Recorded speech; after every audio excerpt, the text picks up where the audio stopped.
여러분께 스포츠 정보를 물어다 드립니다. 스왈로스. 지금 날아갑니다. 네, 안녕하세요. 이번에 스왈로스 54번째죠? 54번째 MC를 맡게 된 곽승원입니다. 와, 이번에 드디어 저희 그분이 오셨습니다. 네, 드디어. 네, 그분이 오셨죠. 이제 패널분들 한 분씩 차례로 소개해 주시는데 네, 오랜만에 오신 분이 먼저 하시지 않나요?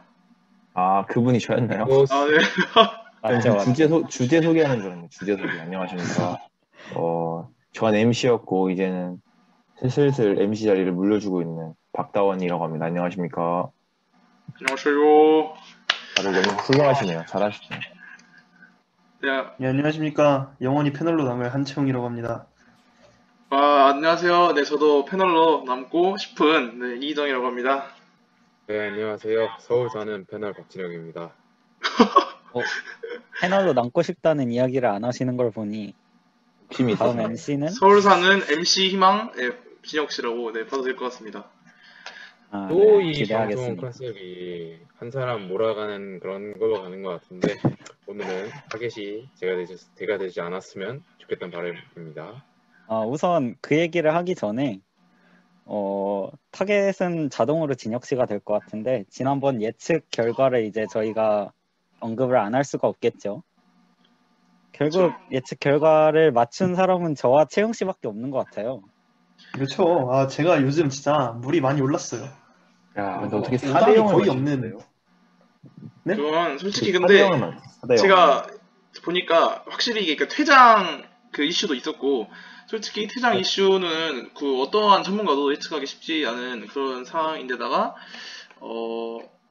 그 페널티킥 이제 또 그쪽에서 상대 실수가 좀 많아서 네, 그런 걸 제외한다면 솔직히 뭐 이번 예측은 비등비등하지 않았나. 어찌되었든 4대 0으로 승리했죠. 네, 우선 그쵸. 네, 네. 네, 우선 저희가 도쿄올림픽을 지난주에 다룬 만큼 그 도쿄올림픽 소식을 다시 짚고 넘어가지 않을 수 없을 것 같은데요.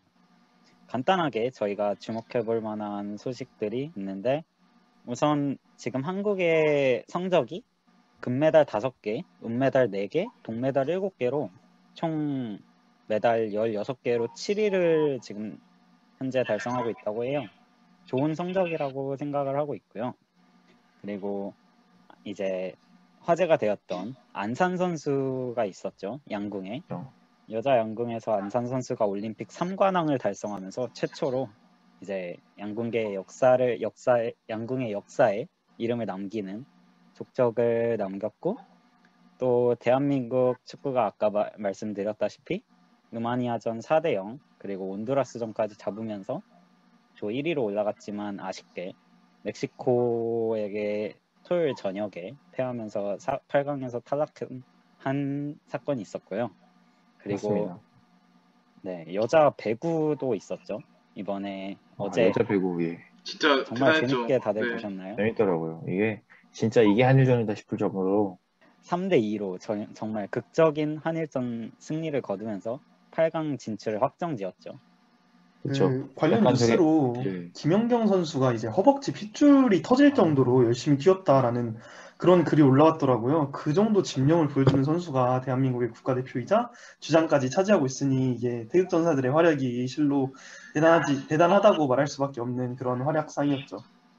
저도 네, 이게 제가 없는 동안 핸드폰도 못 쓰고 약간 사회와 단절된 삶을 살 수밖에 없었는데 그 속에서도 이제 안산 선수의 활약에 대해서 주변에서 이렇게 막 듣게 되는 그래서 우리 안산 선수라는 사람이 있구나라고 해서 일단 핸드폰을 향해서 딱 봤는데 와 이게 그냥 뚫어버리던데요? 화살과 그렇죠. 화살이 정말 대단한 활약들이 있었는데 그 중에서 저는 배구에서 심판의 판정에 대한 논란이 굉장히 눈에 띄게 보였는데요.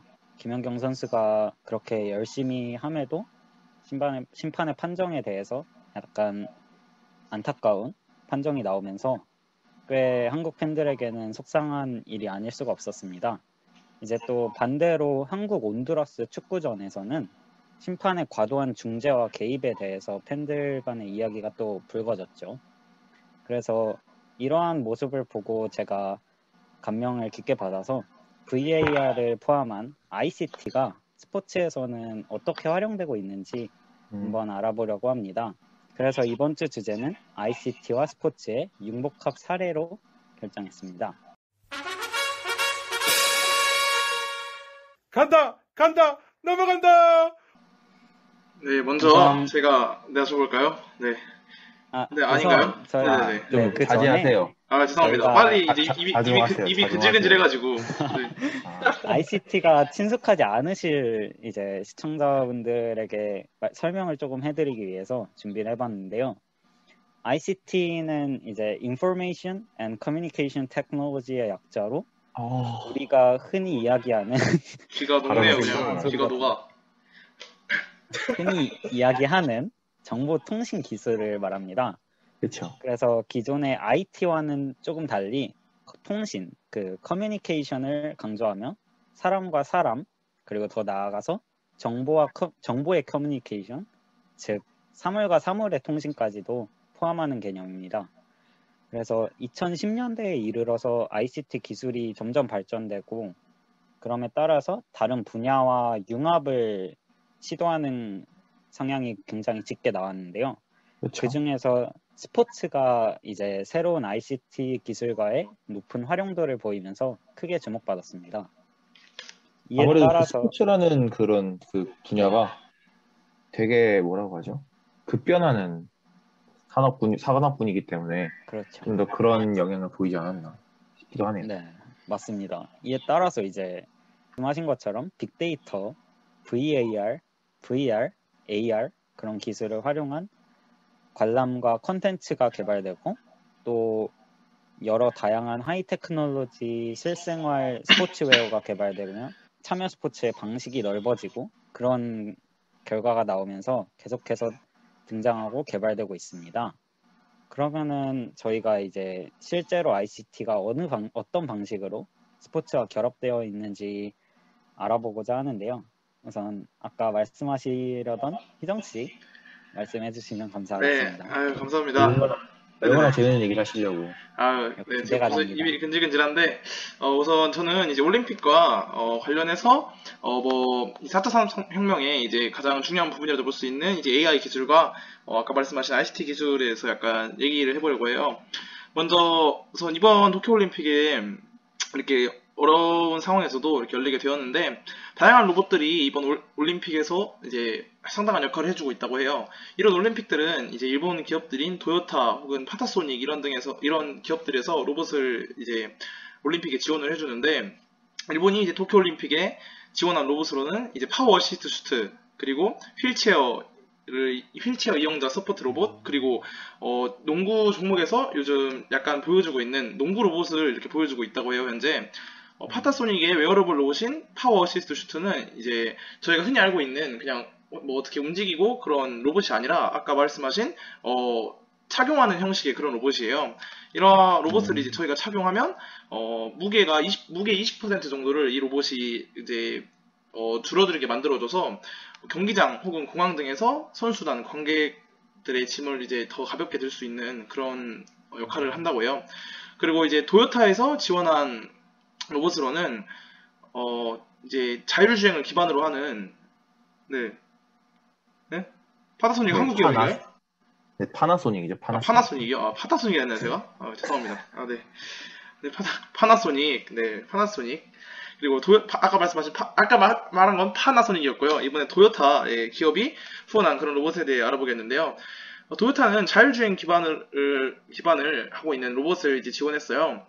아까 말했던 휴먼 서포트 로봇과 딜리버리 서포트 로봇을 이번 올림픽에서 10대와 16대와 10대 이렇게 보여주고 있는데 아까 말한 이제 자율주행 기반 로봇의 휴먼 서포트 로봇은 줄여서 HSR 이렇게 얘기하는데요. HSR 로봇은 이제 팔을 가지고 있는 로봇이어서 휠체어 이용자가 자리를 찾아가는 것을 이렇게 도와준다고 해요. 그리고 딜리버리 서포트 로봇인 DSR 로봇은 이제 스마트폰, 태블릿 등으로 이제 손님들이 앉아서 주문을 하면 이제 주문 받은 거를 이제 HSR 로봇 아까 말한 팔이 있는 HSR 로봇이 이거를 DSR 로봇에 담아서 DSR 로봇이 자율주행을 통해서 이렇게 그 주문한 손님들에게 그걸 음식을 가져다 주는 그런 역할을 보여주고 있다고 해요. 대한민국에서도 볼 수 있는 약간 그런 거네요. 그 네네. 조그만 로봇이 가들어주는 약간 그런 거 맞죠, 맞죠. 말씀하시는 요즘 거죠? 그리고 그게 또 광고가 많이 나오고 있잖아요.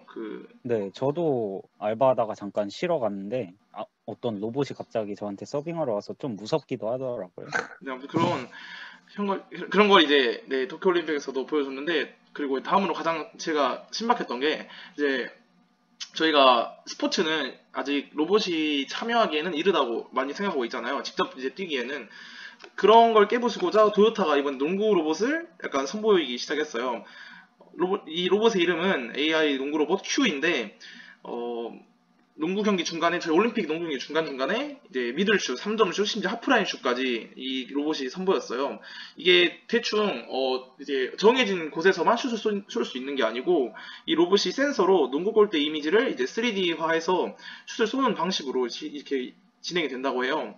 이 움직임도 자기가 자율주행을 통해서 자율적으로 움직일 수 있고 그렇다고 합니다. 네, 물론 이제 아직까지 한국 선수들이 쏘는 것처럼 슛을 뭐 0점 몇 초 만에 쏠 수 있고 그런 정도는 아니라서 아직 8초에서 10초 이상의 시간이 소요된다고는 하지만 정확성만큼은 확실히 이제 탈인간의 모습을 보여주는 그런 이제 재밌는 Q 로봇이 있었습니다. 그리고 이제 다음 주제로 넘어가서 ICT 기술에 대해서 얘기를 해보면은 저희 2018년에 열렸던 평창 동계올림픽에서는 이제 인텔이 1200대 드론을 통해서 저희 개회식 때 멋진 이제 행사를 그쵸. 보였던 게 있고, 이제 AR을 통해서 기란넷 서비스 올림픽, 그리고 그 올림픽 공식 번역 맵 지니톡도 촬영했었고, VR 기기를 통해서 저희가 경기를 관람할 수 있는 그런 행사가 굉장히 많이 있었다고 해요. 도쿄 올림픽에서도 이에 굴하지 않고 이제 인텔이 AA가 3D 모션으로 선수들의 훈련을 분석해주는 3D AT라는 이제 기술을 사용하였고, 이제 고해상도 카메라인 인텔 트루뷰도 지원을 해줬고, AI 로봇이 직접 이제 도쿄올림픽의 응원 피트를 만들어서 2020 피트라는 그런 공식 응원 피트를 로봇이 이렇게 제작을 했다고 해요. 네, 그렇다고 합니다. 그리고 다음으로 저희 이제 플스랑 닌텐도 많이 하지 않습니까? 그렇죠. 네, 그런 것도 이제 도쿄올림픽 직접 경기장을 형상화해서 게임을 만들어서 도쿄올림픽의 종목들인 뭐 달리기, 수영, 해머 던지기, 야구, 농구 이런 종목들을 게임 속에서 현실감 있게 할 수 있도록 그렇게 네, 진행되었다고 합니다. 네, 그리고 마지막으로 가장 이제 ICT 기술의 핵심이라고 볼 수 있는 5G 기술을 이제 도쿄올림픽에서도 많이 선보이고 있는데요. 수영, 요트, 골프 경기를 이제 관람하러 온 시청자들에게 이제 AR 안경을 통해서 경기를 이제 직접 볼 수 있도록 이렇게 돕는다고 해요. 물론 지금 현재 도쿄올림픽에 직접 관중을 받을 수 있는 비율이 거의 5%도 안 되기 때문에 많이 이제 참여를 하실 수는 없겠지만 계속 이제 평창 동계올림픽에서 이것도 선보였었고 도쿄에도 선보였고 나중에 파리에서도 분명 이걸 또 선보일 텐데, 이제 앞으로 3년이 남은 파리올림픽에서 과연 이 기술이 어떻게 발전할지 지켜보는 것도 재밌는 대목이 될 수 있을 것 같습니다. 네. 이 VR 같은 경우에는 제가 예전에 평창올림픽을 약간 홍보하는 단체 같은 데 가가지고 VR을 끼고 보드 같은 걸 타보는 걸 했었거든요. 그때로 되게 실감이 나더라고요. 그래서 ICT 기술이랑 스포츠랑 융합을 해도 뭔가 더 발전 가능성이 있겠구나라고 느낀 바가 있었습니다, 실제로. 네, 그렇습니다. 네, 희정 씨가 네, 말씀하신 저는 대로 네? 네, 말씀하세요. 네, 저는 한마디 붙이자면 희정 씨가 그 농구 로봇 말씀하셨는데 아직은 조금 완성도가 최고에 가깝진 않지만 완성도가 더 높아진다면 이제 곧 부상에서 복귀할 농구 기계, 슈팅 기계 클라이 탐슨 선수와 3점슛 대결을 하는 것도 나쁘지 않을 것 같다는 생각이 듭니다. 그것도 재밌는 네, 컨텐츠겠네요. 그런 컨텐츠는 재밌을 것 같긴 하네요. 참 이게 아이러니한 게 사람에게는 기계였다고 하고 기계한테는 사람 같다고 하고 참 이게 아이러니하네요. 그렇죠. 네, 제가 아까 하려던 말이 희정 씨가 예. 말씀하신 대로 이제 코로나가 지금 현재 지속되고 있는 상황인데, 코로나가 끝나고 나서 더욱더 빛을 발할 수 있는 ICT 기술일 것 같습니다. 저희가 코로나가 빨리 끝나고 파리 올림픽에서는 꼭 그런 장면들을 저희가 누리고 볼 수 있었으면 좋겠네요. 특히 AR 같은 경우에는 그 그 실제로 대면으로 썼을 때 되게 유용할 것 같은 그런 기술이라는 네, 생각이 좀 들었어요. 맞습니다. 여러 재밌는 기술들이 여럿 있는데 올림픽뿐만 아니라 다른 데에서도 많이 찾아볼 수 있을 것 같아요. 이제 NBA에서도 많이 볼 수 있는, 아니, 많이 볼 수 있진 않죠. 이제 앞으로 사용이 많이 될 수 있는 기술들이 많은데, 네, 오랜만에 스포츠 산업으로 이제 주제를 잡으니까 다시 NBA 빌런이 돌아왔다고 할 수 있겠죠. 근데 이제 이번에는 그래도 앵무새, 이제 앵무새. 네, 예? NBA에 국한하지 않고 현재 모든 국 내외 스포츠 자체가 거대한 산업 체제를 유지하고 있지 않습니까? 특히 이제 이득을 보기 위한 기업 체제로 운영이 되기 때문에 그쵸. 스폰서, 광고, 혹은 중계권 등의 큰 돈이 움직이게 됩니다. 그리고 이제 그 돈은 팀의 성적과 비례하다고 할 수가 있죠. 이제 단지 이기고 지는 게 중요하다는 건 아니지만 이제 많이 이기고 우승에 가까운 팀일수록 그 팀이 슈퍼스타를 보유할 확률이 높고 성적이 우수해야 많은 팬층을 확보할 수 있으며 이는 이제 팀을 위해서 지출을 할 팬들이 많이 준비가 되어 있다라는 상황이기도 합니다. 이제 저는 NBA에서 마이애미 히트의 운영 사례를 따라서 이제 NBA의 빅데이터 경영이라는 주제로 한번 얘기를 해보려고 합니다. 일단 마이애미 히트 같은 경우에는 요즘 농구를 보신 분들이라면 이제 강팀이다라는 이미지가 있을 수도 있습니다. 왜냐하면 이제 작년 같은 경우에 기적의 파이널 진출까지 해내지 않았습니까? 그렇지만 마이애미의 최종 선기를 따지자면 웅변을 하시네요. 그러니까 예. 아니 이게 지금 그 청취자분들께서는 잘 모르시겠지만 지금 채팅창이 약간 시끌시끌 하잖아요. 아, 그런가요? 전 몰랐어요. 모르겠는데요, 저는. 그래요? 모르겠네요. 좀 너무하신 것 같아요. 빨리 그리고 이야기에 집중해 주세요. 오래 보신 두 분이서 지금 이야기에 집중해 물어 주세요. 뜯으시느라고 아주 혈안이 되어 계시는데 네, 그래서 마이애미 히트가 네, 어떤 얘기 있었죠? 네, 마이애미 히트가 사실 최전성기가 이제 2000년대 후반부터 2010년대 초반이거든요. 이제 농구는 몰라도 르브론 제임스라는 선수는 알 정도로 슈퍼스타를 보유했던 팀이고 그 시대 때 이제 4연속 파이널 진출, 2회 연속 우승 등의 이제 굵직굵직한 기록들을 많이 냈었습니다. 그리고 이때는 이제 드웨인 웨이드나 크리스 보시 등 옆에서 지켜주던 선수들까지도 짱짱했기 때문에 굳이 마케팅에 힘을 쓰지 않아도 팀의 성적이 매출로 그대로 이어지던 시기였습니다. 그렇지만 이제 르브론 제임스가 클리블랜드라는 팀으로 떠나게 되면서 모든 것이 달라집니다. 이제 방금 말씀드렸던 소위 빅3 선수들이 떠나면서 팀은 부진에 빠지게 되고 이제 입장권 수익은 물론 이제 경기장 내 매점이나 유니폼 판매, 팬들의 이제 경기장 참여 이런 게 모든 게 다 떨어지게 됩니다. 아하. 약간 소설책 읽는 것 같은 느낌이었어요. 극적인 변화가 되게 많네요. 그쵸. 예. 여러분들의 집중하는 표정 너무 좋습니다. 네, 빨리 조금만 더 다음 얘기 해주세요, 선생님, 빨리. 예, 궁금하네요. 자, 그때 이제 마이애미 히트가 굉장히 어려운 상황에 처하게 된 거죠. 그때 새로운 중책을 맡게 된 매튜 자파리안이라는 마이애미의 경영진이 있었습니다. 이제 그분이 이제 데이터를 새로운 석유라고 믿으면서 새로운 개편을 해나갑니다. 특히 이제 제일 큰 변화가 자체 모바일 앱을 개편시켜서 NPC를 이용해서 휴대전화로 경기장 입장이 가능하게 하고 경기장 내 물품 구매 시 마이애미 히트만의 이제 전자결제 서비스를 쓸수록 지원을 하는 등 새로운 서비스들을 계속해서 생성해냈습니다. 그리고 이제 이 수집된 데이터들로 마이애미 히트가 팬을 이해하고 팬의 요구에 맞는 최상의 서비스를 제공하는 데 사용을 했으며 마이애미 히트는 이렇게 자신들의 실적을 내지 못했음에도 불구하고 흩어져 있던 다양한 고객 정보를 통합하면서 디지털 접점들을 통해 히트 경기에 입장하는 관객의 무려 85%를 미리 파악을 하고 이 팬들이 원하는 니즈를 충족을 시켰다고 해요. 가장 대표적인 예를 들자면 이제 경기장 내 고급 식당의 온라인 예약 서비스나 경기장에서 열렸던 콘서트 기록들을 기준으로 어떤 팬은 어떤 라틴 음악을 좋아하고 힙합 음악의 어떤 가수의 팬인지까지도 알 수 있는 정도의 데이터 수집을 해냈다고 합니다. 이러한 데이터들을 퍼즐 조각으로 맞춰서 이제 특정 고객이 어떤 사람인지 혹은 이 사람이 무엇을 좋아하는지를 완벽한 마케팅 자동화 시스템을 통해 개인 맞춤형 서비스를 제공하고자 노력했던 구단이 이제 마이애미 히트다 이런 얘기를 하고 있는 거고요.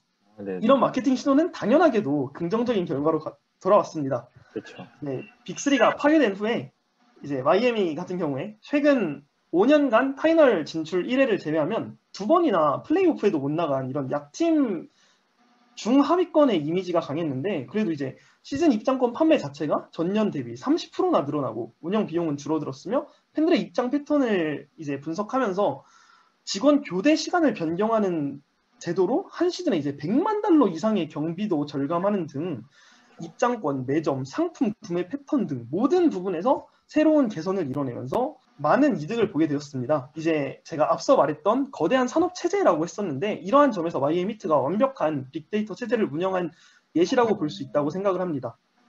좀 매튜 무섭네요. 자파리안이 이제 이런 것이 바로 데이터 중심의 의사 결정이다라고 말을 했습니다.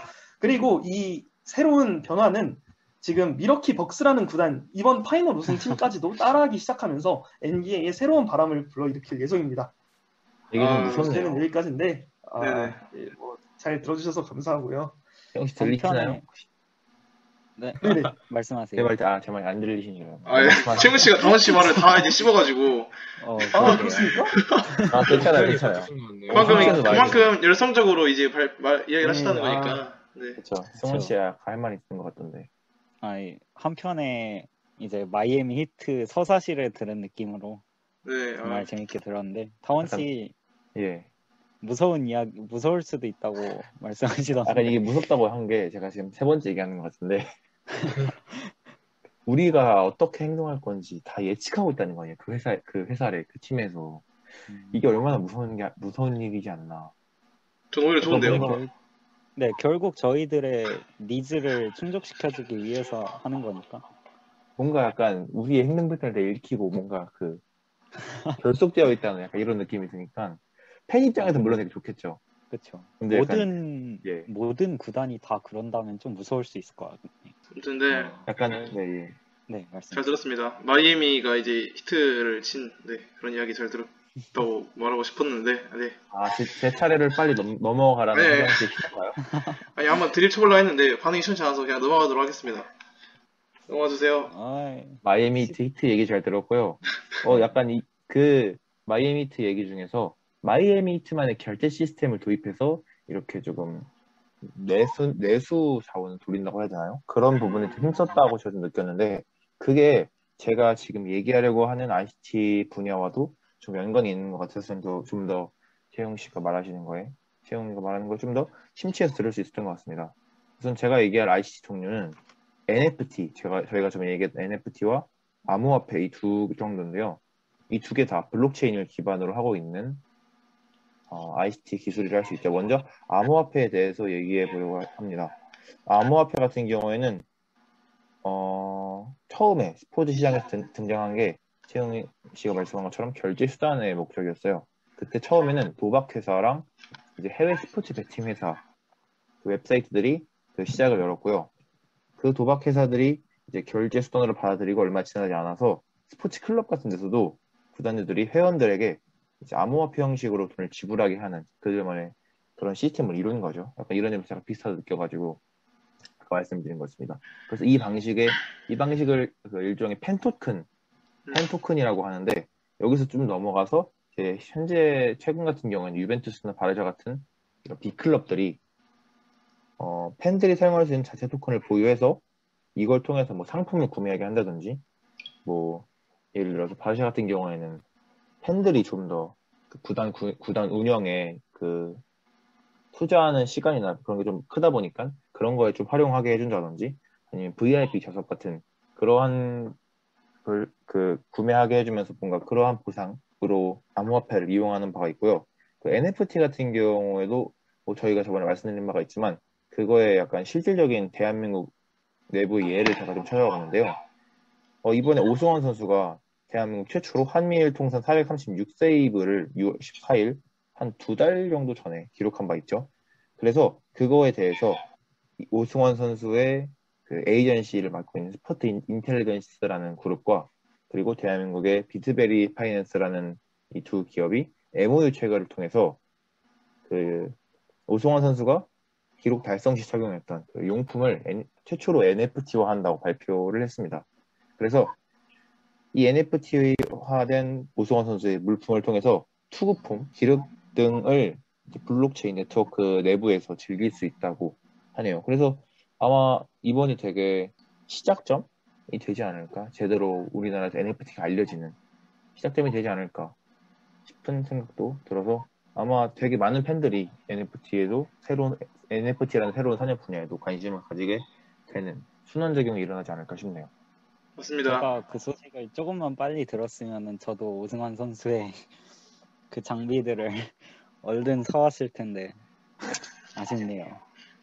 저 하고 싶은 말이 있는데, 네. 때려 버렸습니다. 예. 하고 싶은 말이 있는데, 네, 이제 아까 다원 씨가 말씀하신 이제 NFT 관련한 이야기는 저희 스왈로스 에피소드 47번째에서도 찾아보실 수 있으니까, 네, 찾아보시길 추천드리도록 하겠습니다. 네, 그쵸. 기가 막혔습니다. 너무 감사합니다. 좋습니다. 이제 뒤이어서 정말 목소리 듣기 힘드신 분이죠. 그쵸. 귀한 목소리를 가지신 진혁 씨가 드디어 말씀하십니다. MC를 이분이 꿈꾸는 진혁 씨. 네. 이분이 준비한 주제가 저랑 좀 겹쳐가지고 제가 과감히 양보해드렸습니다. 이분의 목소리 듣기 위해서. 다들 정숙하시죠? 진혁 씨 말씀하십니다. 주목. 너무 오버는 조금 사양하겠고요. 제가 이번에 맡은 부분은 ICT 기술을 활용한 이제 실생활에서 스포츠 장비엔 웨어 파트입니다. 특히 저는 축구 파트에서 장비들을 조사했는데요. 평상시 제가 약간 추갈모 시절일 때 그 축구 경기를 볼 때 경기 종료 후에 선수들이 유니폼을 벗거나 훈련 중에 축구 선수들이 유니폼 속에 그 약간 여성분들이 입으시는 속옷처럼 차는 장비는 무엇을 위한 것일까? 라는 생각을 한 적이 있었거든요. 저도 항상 궁금했죠. 그래서 이 장비에 대해서 제가 오늘 좀 자세히 설명을 드릴까 합니다. 다들 이 장비가 어떤 용도인지 아시나요? 심박수랑 이동 거리 그런 거 아닌가요? 아, 그렇죠. 바로 이제 이 장비가 GPS를 기반으로 데이터를 수집하는 IT 기기를 탑재한 일종의 조끼로 GPS 웨어러블 제품입니다. 네, 지금 무박 2일로 넘어가다 보니까 녹화가 아까 희정 씨의 이상한 드립도 그렇고 제 발음도 꼬이는 점 양해 부탁드리겠고요.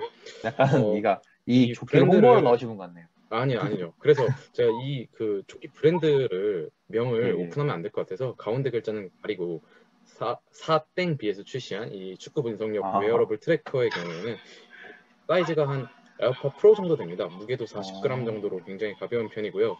이 본체를 선수들이 입을 수 있도록 조끼 안 포켓에 넣어서 프로나 일반인들이 조끼를 입고 경기 뛸 시에 보다 전문가적인 분석을 할 수 있게끔 도와주는 장치입니다.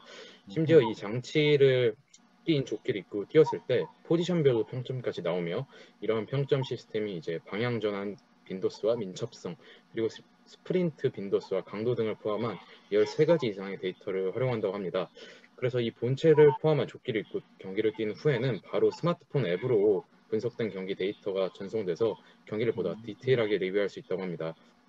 그래서 좀 더 분석 제공 데이터를 자세히 설명드리자면 개인적으로 분석되는 데이터로는 포지션별 평점, 이동거리, 최고속도, 평균속도, 그리고 스프린트 횟수, 스프린트 이동거리, 그리고 활동 범위 등을 경기별, 세션별, 항목별로 확인 가능하고요. 팀 분석 제공 데이터로는 전체 팀원이 이 사땡 B의 제품을 끼고 함께 분석할 경우 공격 방향, 그리고 수비 라인, 플레이 구역, 공격 구역, 그리고 공격 공수 시도의 빈도수를 추가로 제공한다고 합니다. 그래서 이러한 장비의 향상 버전으로 프로 축구 경기를 시청할 때 코치들이 벤치에 앉아서 태블릿을 들여다보며 감독과 상의하는 경우도 종종 볼 수 있는데 감독과 코칭 스태프는 실시간으로 선수들의 경기 관련 데이터를 바탕으로 전술 변화나 교체 카드를 사용한다고도 합니다. 사실 그동안은 경기 도중 선수의 GPS 장치 부착과 활용이 엄격하게 금지됐다고 합니다. 2015년부터 피파가 전적으로 GPS 장치의 경기 도중 사용을 허가하면서 이제는 웬만한 축구 팬들이 이 장치의 쓰임새를 이해하고 있을 정도로 널리 보급됐는데요. 피파는 이제 기존의 훈련 그리고 연습 경기와 달리 공식 경기에서는 IT 사용에 따른 불평등 및 부상 위험을 근거로 이 GPS 장치 사용을 금지했지만 시대가 바뀌고 기술도 진보하면서 축구계의 수많은 수치와 통계 자료들이 요구되는 것에 의해 피파의 변화를 이끌어냈다고 봐도 무방할 것 같습니다. 궁금했던 게 아까 부상에 대해서 얘기하셨는데 기술이 발전해서 부상에 대한 위험이 좀 줄었나요? 그게 어떤 걸 의미하냐면 괜히 평상시에 차지도 않던 GPS 장치를 차다가 뭐 넘어지거나 뭐 몸싸움 과정에서 일어나는 부상을 우려해서 장치 사용을 금지했던 거거든요. 그런데 실제로 이 선수들이 제가 설명을 했던 부분을 이어서 하자면 실제로 선수들이 착용하는 장비는 굉장히 가볍고 이 GPS가 굉장히 티도 안 납니다. 그리고 이 선수들이 실제로 착용하는 장비는 비싼 제품의 경우에는 1,000만 원을 가까이 하는 고가이고 일반인들이 구하기도 어렵다고 하는데요. 최근에는 그 제가 말한 제품 같은 경우 인터넷 쇼핑을 통해서도 이제 비슷한 성능의 제품을 구할 수 있습니다. 특히 조기 축구 및 동호회에서 단체로 구입하는 경우도 많다고 하는데요. 제가 직접 사이트에 들어가 보니까 인터넷에서 이제 솔로팩으로 구입하는 경우에는 인당 15만 원 정도에 구매할 수 있고 팀으로 같이 팀팩을 구입하는 경우에는 총 10개의 디바이스에 100만 원 선에서 구입할 수 있어서 동호회나 조기 축구에서 활용한다면 경기 리뷰 등을 통해 더 좋은 경기 내용을 보여줄 수 있을 것 같고요. 뭐 조기 축구 같은 데서는 뭐 경력이 오래되신 분들이 스트라이커를 보시는 경우가 많은데 이럴 때 조금 어린 분들이 이 데이터를 바탕으로 자기가 하고 싶은 포지션을 맡을 수도 있지 않을까 생각합니다. 그리고 한국 축구 국가대표팀 너튜브 채널의 한 영상에서 훈련 중 이동준 선수의 GPS가 동료 선수의 장난으로 인해 실종되는 사건도 있었는데 이렇게 장난치는 걸 보면 선수들이 사용하는 제품 더 가볍고 사이즈도 작은 것 같아서 저도 조금 탐이 났던 것 같습니다. 약간 들으면 들을수록 점점 뭔가 홍보처럼 들리는데 저도 그 홍보에 뭔가 현혹될 것 같은 그런 느낌입니다. 근데 네. 제가 조금 더 첨언을 드리자면 저는 항상 궁금했던 게 GPS만 차고 어떻게 이 선수가 그 위치에서 뭘 하고 있는지를 알 수 있을까? 예를 들어서 스프린트를 하는지 어떻게 알 수 있지? 그냥 뛰어다니는 걸로 확인할 수도 있는데 라는 생각이 제가 들었거든요. 그래서 좀 더 찾아보니까 관성 데이터를 수집하는 장치가 있더라고요. 그래서 이 장치가 가속도를 감지하거나 아니면 회전 같은 걸 감지해서 제자리에 가만히 있거나 이런 경우에도 가만히 있다기보다 제자리에서 운동을 하는 경우에도 그런 데이터를 감지한다고 합니다. 예를 들어서 골키퍼가 이제 골키퍼라는 포지션이 그렇게 많이 움직이는 포지션이 아니다 보니까 세트피스나 코너킥 같은 상황에서 딱히 움직임이 많이 없잖아요. 그래서 그 부분에 대해서 골키퍼가 어떠한 운동 능력을 보여주고 있고 그런 분석하기 위해서 이러한 관성 데이터가 위치 데이터와 함께 적용돼서 분석 업체에서 잘 사용하고 있는 거라고 합니다. 진혁 씨가 이거 말하려다가 제가 뺏은 것 같은데 죄송합니다. 역시 현대 자연스럽고 기술력은 사실 제가 미처 알지 못했던 부분인데 아니죠. 제가 이렇게 할 줄 알았겠지만 그렇게 잘 알았습니다. 뭐라는 건지 무언의 모르겠는데 압박이 네. 들렸네요. 순간적으로 바디 페인팅으로 4명을 제쳤던 것 같은데 네, 강원 씨 고맙습니다. 네, 진혁 씨 아까 하시던 말씀 이어서 쭉 해주시면 될 것 같습니다. 끝난 거 아닌가요? 저요? 끝났나요? 네, 네. 네, 끝났죠. 끝났습니다. 성원 씨 이거 죄송합니다. 집중하시는데 MC가? 수원 씨 지금 아, 졸리신가 봐요. 진혁 씨의 시간 지났다고. 진혁 씨의 그 홍보 같은 말솜씨에 너무 현혹돼가지고 제가 조금 흘렸네요. 죄송합니다. 야, 근데 조기 축구 같은 데서도 그런 거를 구매한다는 거 보면은 참 이게 다루기가 어렵지 않은 장비인가 봐요. 그렇죠. 뭐 핸드폰 앱으로도 아까 말한 것처럼 활용할 수 있는 정도면 그렇게 뭐 어렵게 해놓지는 않았을 것 같습니다. 게임 어디가 굉장히 만약에 편리해 제가 보여요. 굉장히 홍보를 많이 해드렸던 것 같은데 혹시나 이 사땡비에서 저희 방송을 들으신다면 소정의 뭐 이메일이라도 보내주셨으면 하는 바람입니다. 좋은 행복 네, 감사합니다. 그럼 오늘 그거 내보낼 때 이 너튜브에다가는 유료 광고 포함이라 써야 되나요? 아직은 아직 안 했으니까 돈 안 받았잖아요 저희. 그렇죠. 정말 제가 그 호기심에 더욱 찾아보면서 이 대표적인 사이트에서 제가 갖고 와본 거고요. 정말 저는 1원도 받은 게 없다는 점 다시 한번 말씀드립니다. 네, 이렇게 저희가 굉장히 길게 오늘 스포츠와 ICT 활용 사례에 대해서 자세히 알아봤는데요. 오랜만에 스포츠 산업에 대해서 이야기를 해본 만큼 여러분께도 유익한 정보였다면 굉장히 좋겠습니다. 여러 기업과 단체가 지속적으로 스포츠의 영역을 ICT 융합과 함께 넓혀가려는 만큼 앞으로 스포츠 산업의 방향성이 굉장히 기대가 되고요. 오늘 저희가 소개해드린 내용이 재밌으셨다면 많이 들어주셨으면 감사하겠고 또 저희가 중간중간에 말씀드린 스폰서분들 혹은 영상 자주 찾아봐 주시면 굉장히 감사하겠습니다. 그럼 여기서 인사를 하죠. 여러분, 네, 그럼 안녕히 계세요. 안녕, 안녕히 계세요. 어...